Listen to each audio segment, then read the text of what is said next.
Eşqinə xəstə düşmüşəm, sən də mənim dərdimə dərman kimisən. Ruhum sənsiz üşüyür, damarlarımda dolanan qan kimisən.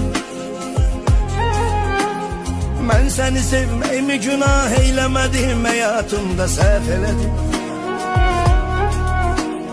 Narzular qaldı yarım, narzuları əllərimlə məhv elədim.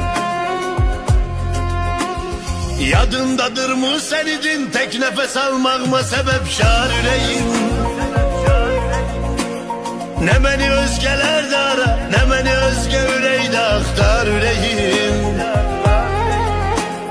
Qənim kesildim mənə, sen qəstimə durdun, qəti düşmənim kimin?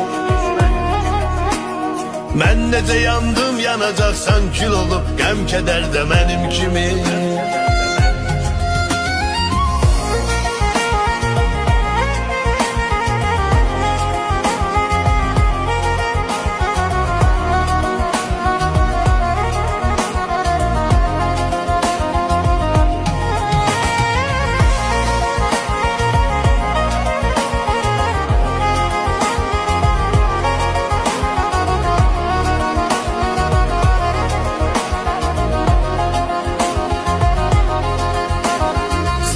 Olub tek geceler sübhə qədər sızlamışam, ağlamışam.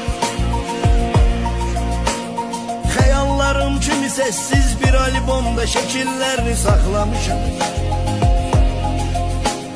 Qırdın ürəyimi dəfələrlə, mənə qıydın, sənə mən qıymamışam.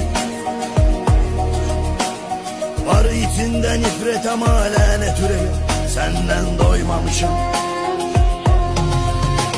Hayattır eybi yok ne baksa, gelerik yüz yüze kısmet ne bileyim.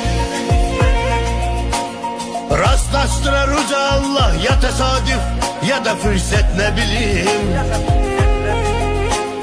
Gözlerindeki kederi, üzüntünü hisseleyip bakım keçim. Gözyaşı tek yanaklarına damla damla, narın narın akım keçim. Yadındadır mı senin tek nefes almağıma sebep şar ürəyim? Ne beni özgeler de ara, ne beni özge üreyde aktar ürəyim. Qənim kesildim mənə, sen qəstimə durdun, qəti düşmədim kimin?